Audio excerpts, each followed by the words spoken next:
Hello everyone, welcome to my channel Chemistry Zone by Silky Agrawal. Today I am going to discuss about kinetic isotope effect, and this topic is taken from the physical organic chemistry subject from MSc third semester.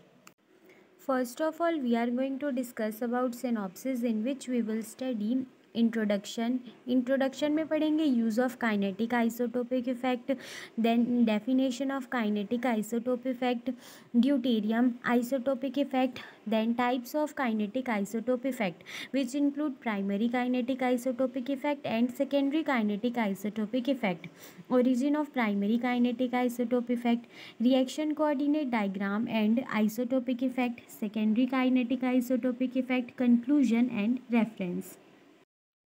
Use of kinetic isotope effect.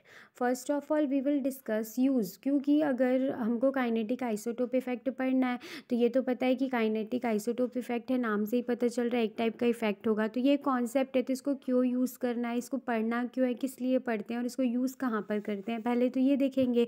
तो सबसे first क्या दिया है, to define the rate of reaction. किसी भी reaction के rate को define करने के लिए, जैसे एग्जाम्पल में दिया है ए और बी. ठीक है, ए एक रिएक्टेंट है, बी एक रिएक्टेंट है. ए प्रोडक्ट पी का फॉर्मेशन कर रहा है, बी भी प्रोडक्ट पी का फॉर्मेशन कर रहा है. तो ए जिस रेट से कर रहा है और बी जिस रेट से कर रहा है वो तो हमको नहीं पता ना, कि हो सकता है ए जल्दी फॉर्मेशन कर रहा होगा, बी लेट फॉर्मेशन कर रहा होगा, ए का रेट अलग होगा, बी का रेट अलग. तो वही किस रेट से वो प्रोडक्ट का फॉर्मेशन कर रहे हैं. तो अगर इस चीज़ को पता करना है तो वहाँ पर काइनेटिक आइसोटोप इफेक्ट का यूज़ करना पड़ता है. ठीक है. सेकेंड है which mechanism pathway is used. तो सिमिलरली इसमें भी यही एग्जांपल लेते हैं. ए रिएक्टेंट है, पी प्रोडक्ट का फॉर्मेशन कर रहा है, बी रिएक्टेंट है, पी प्रोडक्ट का फॉर्मेशन कर रहा है. तब वहाँ पे कौन से मैकेनिज्म से हो रहा है, दोनों में प्रोडक्ट का फॉर्मेशन होगा, और दोनों में या तो SN1 से होगा या तो SN2 से होगा. दोनों में से किसी एक मैकेनिज्म से होगा, लेकिन कौन सा फेवरेबल होगा ये चीज़ को भी कौन बताता है, तो काइनेटिक आइसोटोप इफेक्ट बताता है. मीन्स काइनेटिक आइसोटोप इफेक्ट की स्टडी क्यों करते हैं, तो कोई भी रिएक्शन है उसमें रेट का अगर पता करना है तो उसके लिए करते हैं, या फिर वो कौन से मैकेनिज्म को फॉलो कर रहा है, मीन्स उसके लिए कौन सा फेवरेबल मैकेनिज्म है उसको अगर पता करना है, तो वो दोनों के आइडेंटिफिकेशन के लिए काइनेटिक आइसोटोप इफेक्ट को यूज़ करते हैं. Use of kinetic isotope effect तो देख लिए कि काइनेटिक आइसोटोपिक इफेक्ट का यूज़ कहाँ पर होता है, कैसे यूज़ करते हैं. अब उसको देखेंगे कि वो चीज़ होता क्या है.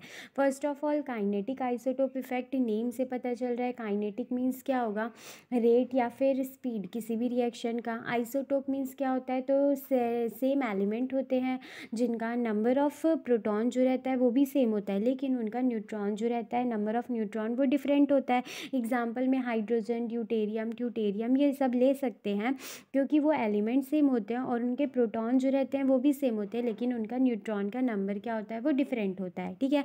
तो इससे थोड़ा बहुत हिंट मिला होगा कि काइनेटिक है मतलब कि कहीं ना कहीं रिएक्शन के रेट का कोई इफेक्ट है. आइसोटोप है मीन्स वहाँ पे आइसोटोप का इन्वॉल्वमेंट है. अब वो पूरा प्रॉपर काइनेटिक आइसोटोप इफेक्ट क्या होता है तो वो देखेंगे. The change in rate of reaction when an atom is replaced by its isotope in same reaction is called kinetic isotope effect. ठीक है. तो इसमें क्या बोल रहा है, काइनेटिक आइसोटोप इफेक्ट क्या होता है, तो कोई भी रिएक्शन होगा, उस रिएक्शन में कोई भी एटम जो है वो प्रेजेंट होगा, उस एटम को रिप्लेस कर देते हैं उसके आइसोटोप से, तो उस रिएक्शन का रेट जो रहता है वो चेंज हो जाता है. उसी इफेक्ट को बोलते हैं काइनेटिक आइसोटोपिक इफेक्ट बोलते हैं. मीन्स एग्जाम्पल अगर लेते हैं, कंसिडर करते हैं, दो रिएक्शन ले रहे हैं, रिएक्शन तो दोनों में सेम हो रहा है, प्रोडक्ट का दोनों में फॉर्मेशन हो रहा है, लेकिन फर्स्ट वाला रिएक्शन जो है उसमें जो एटम है, सेकेंड वाले रिएक्शन में उस एटम को उसके आइसोटोप से रिप्लेस कर देते हैं. तो रिएक्शन तो होगा, प्रोडक्ट का फॉर्मेशन भी होगा, लेकिन जब उस एटम को उसके आइसोटोप से रिप्लेस कर दे रहे हैं तो उनके रेट में क्या हो जाएगा, चेंज हो जाएगा. तो जब रेट में चेंज होता है, जब किसी एटम को उसके आइसोटोप से रिप्लेस कर देते हैं, तो उसी को बोलते हैं काइनेटिक आइसोटोपिक इफेक्ट बोलते हैं. मीन्स किसी भी रिएक्शन के रेट का चेंज होना जब उसके एटम को रिप्लेस कर देते हैं उसके आइसोटोप से, तो यही होता है kinetic isotope effect. It is the ratio of rate constant for reaction involving light and heavy isotopically substituted reactant. KIE kinetic isotope effect is equal to KL/KH लेंगे। ठीक है, इसमें क्या बोल रहा है, तो काइनेटिक आइसोटोप इफेक्ट जो रहता है वो रेशियो होता है रेट कांस्टेंट का। रेट कांस्टेंट को रिप्रेजेंट करते हैं K से, तो उस रिएक्शन के रेट कांस्टेंट का रेशियो होता है जो कि इन्वॉल्व करता है, ठीक है, जो कि इन्वॉल्व करेगा लाइट और हैवी आइसोटोपिकली सब्सटीट्यूटेड रिएक्टेंट का। मतलब मीन्स वहाँ रिएक्टेंट जो होंगे वो भी दो टाइप के होंगे। अगर एक एटम है उसका आइसोटोप लेते हैं तो वो दोनों में भी तो कुछ ना कुछ डिफरेंस होगा ना, सारा ही सेम होगा तो रेट जो है वो तो सेम ही आएगा। लेकिन यहाँ रेट चेंज हो रहा है तो मीन्स वहाँ पे जो एटम को हम उसके आइसोटोप से रिप्लेस कर रहे हैं तो वहाँ पर कुछ ना कुछ चेंज होगा। ठीक है, तो उसमें क्या होगा कि उसके नंबर ऑफ न्यूट्रॉन डिफरेंट होंगे तो उसका मास जो रहेगा वो चेंज होगा। जैसे कि एक जो हमारे पास आइसोटोपिकली सब्सटीट्यूटेड रिएक्टेंट जो रहेगा उसमें से एक लाइट रहेगा एक हैवी रहेगा। जैसे एग्जांपल ले रहे हैं हाइड्रोजन और ड्यूटेरियम का, तो वहाँ पे हाइड्रोजन जो रहेगा उसका मास जो रहता है वो लाइट होता है, और जो ड्यूटेरियम लेते हैं उसका मास जो रहता है वहाँ पे वो हैवी होता है। ठीक है, तो इसको रिप्रेजेंट कैसे करते हैं, तो kinetic isotope effect is equal to KL/KH ऐसे इसको रिप्रेजेंट करेंगे। तो अब इसको सब्सटीट्यूट कैसे करेंगे, तो KL के रिप्लेस में हम वो वाला सब्सटीट्यूएंट को हम प्लेस करेंगे जिसका वेट जो है वो लाइट होगा, मीन्स जिसका मॉलिक्यूलर मास जो है वो लाइट होगा, और KH के जगह पे हम उसको प्लेस करेंगे, मीन्स उसको वहाँ पे रखेंगे जिसका वेट जो रहेगा मॉलिक्यूलर मास जो रहेगा वो हैवी रहेगा। ठीक है, तो वैसे ही अगर हाइड्रोजन और ड्यूटेरियम के केस में ले रहे हैं तो यहाँ पे आएगा kinetic isotope effect is equal to KL/KH is equal to KH/KD। Hydrogen का वेट जो रहता है वो लाइट होता है, मीन्स उसका मॉलिक्यूलर मास, और वहाँ पे ड्यूटेरियम का मास जो रहेगा वो क्या होता है, वो हैवी होता है। Deuterium isotope effect. Deuterium isotope effect क्या होता है, जैसे काइनेटिक आइसोटोप इफेक्ट होता है वही होता है ड्यूटेरियम आइसोटोप इफेक्ट, बस उसमें डिफरेंस क्या होता है, मतलब डिफरेंस भी नहीं होता है, रिएक्शन सेम ही होगा। क्या होगा, change in rate of reaction when N hydrogen is replaced bye deuterium in same reaction is called deuterium isotopic effect. Kinetic isotope effect जो था उसमें क्या हुआ था कि कोई भी आइटम को रिप्लेस करते हैं उसके आइसोटोप से, वैसे ही यहाँ पर क्या हो रहा है, हाइड्रोजन को रिप्लेस कर दे रहे हैं ड्यूटेरियम से, और रेट ऑफ रिएक्शन में क्या हो रहा है, चेंज हो रहा है, मीन्स रिएक्शन के रेट में चेंज हो रहा है जब हाइड्रोजन को रिप्लेस कर रहे हैं ड्यूटेरियम से, तो उसी को बोलते हैं ड्यूटेरियम आइसोटोपिक इफेक्ट बोलते हैं। काइनेटिक आइसोटोप इफेक्ट को और क्लियर करते हैं एलिमिनेशन रिएक्शन से। जैसे फर्स्ट और सेकेंड रिएक्शन हो रहा है, दोनों में फर्स्ट कंपाउंड जो है और सेकेंड कंपाउंड है, मीन्स दोनों जो रिएक्टेंट तो सेम है, बस वहाँ पे क्या है, हाइड्रोजन है, हाइड्रोजन को फर्स्ट वाले रिएक्टेंट में हाइड्रोजन है, उस हाइड्रोजन को रिप्लेस कर रहे हैं ड्यूटेरियम से, और रिएक्शन तो दोनों में हो रहा है, दोनों में प्रोडक्ट का फॉर्मेशन होना है। अब एलिमिनेशन रिएक्शन है तो कहीं ना कहीं एलिमिनेशन रिएक्शन में क्या होता है, कुछ ना कुछ एलिमिनेट होगा, तब वहाँ पे KOH के प्रेजेंस में, पोटेशियम हाइड्रोक्साइड के प्रेजेंस में रिएक्शन करेंगे, तब क्या होगा, Cl जो है वो बाहर निकलेगा, क्लोरीन बाहर निकलेगा, तो क्लोरीन क्या होता है, नेगेटिव होता है, नेगेटिवली चार्ज होता है, तो क्लोरीन जो है वो नेगेटिव चार्ज होता है, और पोटेशियम जो है वो पॉजिटिव होता है, तो दोनों KCl के फॉर्म में बाहर निकल जाएंगे, और फिर C के ऊपर क्या हो जाएगा, नेगेटिव चार्ज आ जाएगा। तो C के ऊपर नेगेटिव चार्ज आएगा तो हाइड्रोजन क्या होता है, ऑलवेज पॉजिटिव होता है, तो वो अटैक कर देगा उसमें क्या बोलते हैं, कार्बन के ऊपर, तब वहाँ पे प्रोडक्ट का फॉर्मेशन हो जाएगा। सेम जो प्रोसीजर होगा वो सेकेंड वाले रिएक्शन में भी होगा। अब दोनों में हो तो रहा है रिएक्शन, मीन्स दोनों रिएक्टेंट दोनों कंपाउंड है, प्रोडक्ट का फॉर्मेशन कर रहे हैं, दोनों में एलिमिनेशन रिएक्शन हो रहा है, दोनों में KCl बाहर निकल रहा है, एलिमिनेट हो रहा है। लेकिन अब ये कैसे पता चलेगा कि किस में रेट जो है वो कम है कि वो किस में रेट जो है वो ज़्यादा है। अब उसके लिए क्या देखेंगे, जैसे कार्बन हाइड्रोजन, फर्स्ट वाले रिएक्शन में क्या हो रहा है, कार्बन हाइड्रोजन बॉन्ड ब्रेक हो रहा है, सेकेंड वाले रिएक्शन में हो रहा है कार्बन ड्यूटेरियम बॉन्ड ब्रेक हो रहा है। तो कार्बन हाइड्रोजन बॉन्ड जब ब्रेक होता है तो उसको बहुत कम एनर्जी चाहिए रहता है, क्योंकि वो लाइट रहता है। लेकिन कार्बन ड्यूटेरियम जो रहता है उसको हाई एनर्जी चाहिए रहता है, क्योंकि वो हैवियर आइसोटोप रहता है।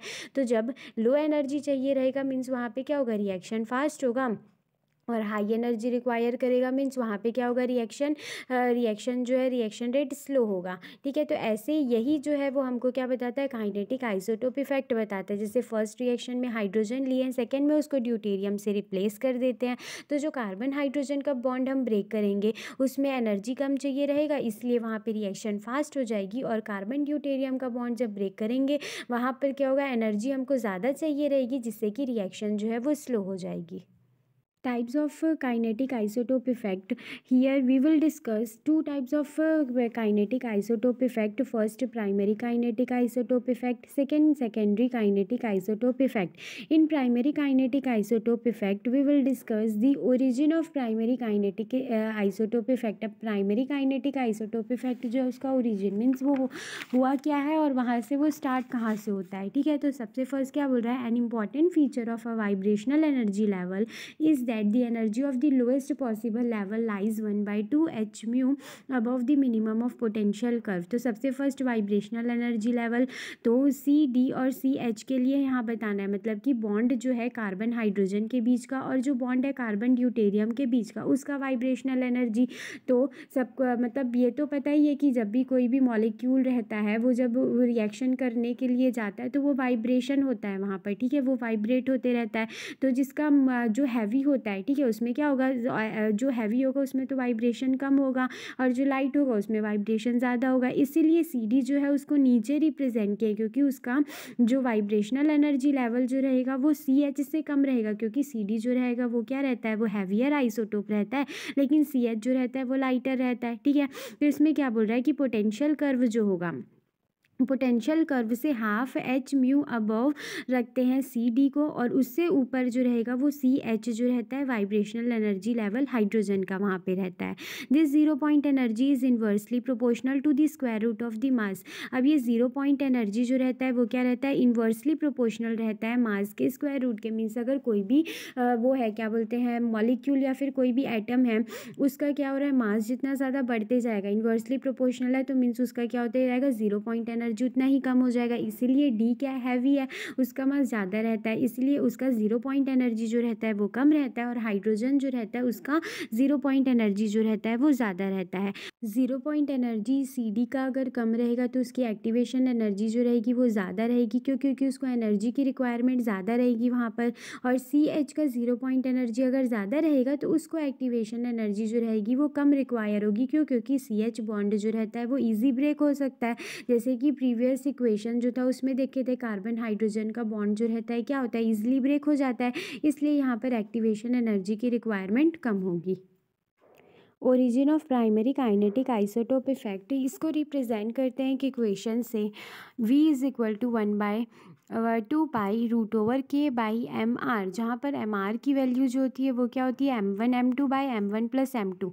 frequency the frequency is directly proportional to the square root of the force constant for the bond and is inversely proportional to the square root of the reduced mass। mr जो है वो reduced mass को represent कर रहा है, k जो है वो force constant को represent कर रहा है। तो frequency जो रहती है वो क्या रहेगी, force constant के square root के directly proportional होगी। मीन्स force constant जो है वो बढ़ेगा तो वो frequency जो है वो भी बढ़ेगी, force constant डिक्रीज़ होगा तो frequency भी डिक्रीज़ होगी।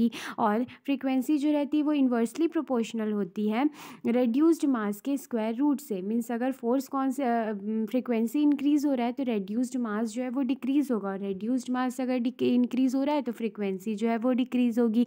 मीन्स फ्रीक्वेंसी जो है वो डायरेक्टली प्रोपोर्शनल होगी फोर्स कांस्टेंट के स्क्वायर रूट से बॉन्ड के लिए, और इन्वर्सली प्रोपोर्शनल होगी रेड्यूस्ड मास के स्क्वायर रूट से।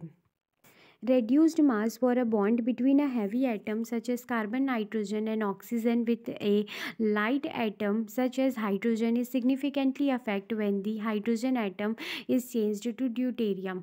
तो कोई भी बॉन्ड होगा, मीन्स जैसे कि कोई भी दो एटम्स के बीच में बॉन्ड होगा, ठीक है, तो उसका रेड्यूस्ड मास जो है हैवी एटम के लिए वो तो चेंज नहीं होगा, लेकिन अगर लाइट एटम जो है उसको रिप्लेस करते हैं, जैसे हाइड्रोजन जो है उसको रिप्लेस करते हैं ड्यूटेरियम से, तब वहाँ पे उसका रेड्यूस्ड मास जो रहता है वो भी चेंज हो जाता है।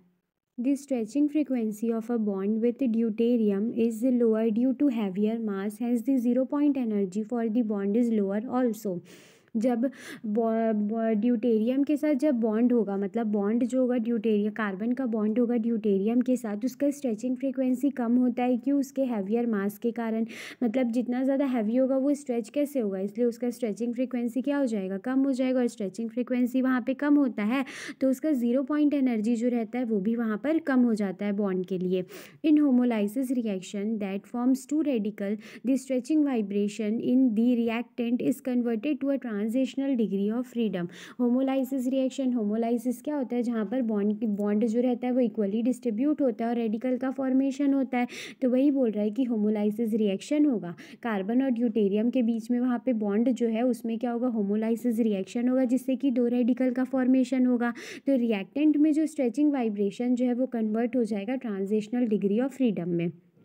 Comparing carbon hydrogen and carbon deuterium bond show a large activation energy for carbon deuterium bond देगा। ठीक है, कंपेयर करते हैं कार्बन हाइड्रोजन और कार्बन ड्यूटेरियम बॉन्ड के लिए, तो वो लार्ज एक्टिवेशन एनर्जी जो है वो शो करता है कार्बन ड्यूटेरियम बॉन्ड के लिए। क्यों? क्योंकि वहाँ पर क्या होगा, बॉन्ड में एनर्जी जो रहेगी वो ज़्यादा रिक्वायर रहेगी ब्रेक करने के लिए, तो इसीलिए उसकी एक्टिवेशन एनर्जी जो रहेगी वो भी क्या रहेगी, हमको वहाँ पे ज़्यादा दिखाई देगी। Reaction coordinate diagram and isotope effect. अब यहाँ पे काइनेटिक आइसोटोप इफेक्ट का रिएक्शन कोऑर्डिनेट डायग्राम देखेंगे। Trough and drugs at the reactant transition state and product perpendicular to the reaction coordinate. Trough and drugs जो होते हैं रिएक्टेंट, ट्रांजिशन स्टेट और product में, वो परपेंडिकुलर होते हैं रिएक्शन कोऑर्डिनेट से। Residual 0-point energy difference between carbon hydrogen and carbon deuterium bonds at the transition state diminishes the isotope effect. With primary kinetic effect, the ZPE difference in the activated complex is smaller than in reactant. 0-point energy difference जो है carbon hydrogen और carbon deuterium bond के बीच में transition state में, ठीक है, transition state में उनके बीच में जो डिफरेंस है वो क्या करता है, आइसोटोप इफेक्ट को डायमिनाइज कर देता है, मीन्स वहाँ पे वो आइसोटोप इफेक्ट को ख़त्म कर देता है। लेकिन प्राइमरी काइनेटिक आइसोटोप इफेक्ट के साथ 0-point एनर्जी डिफरेंस जो रहता है एक्टिवेटेड कॉम्प्लेक्स में, ठीक है, एक्टिवेटेड कॉम्प्लेक्स में जो रहेगा वो स्मॉलर रहता है रिएक्टेंट से। The activation free energy for the deuterium case is still larger than the hydrogen case.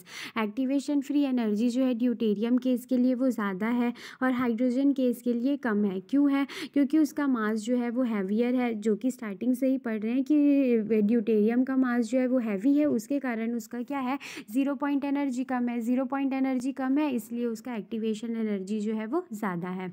But the isotope effect is reduced from that associated with a full homolysis reaction by the amount of zero potential energy difference that is residual in transition state। लेकिन isotopic effect जो रहता है वो reduce होता है, ठीक है, activation energy जो CD की है वो तो ज़्यादा है, लेकिन आइसोटोप इफेक्ट जो है वो रिड्यूस होगा जब वहाँ पे होमोलाइसिस रिएक्शन होता है, ठीक है। 0-point एनर्जी डिफरेंस जो होता है ट्रांजिशन स्टेट में, वहाँ पर क्या होता है, होमोलाइसिस रिएक्शन होता है, जिससे कि आइसोटोप इफेक्ट जो रहता है वो रिड्यूस हो जाता है।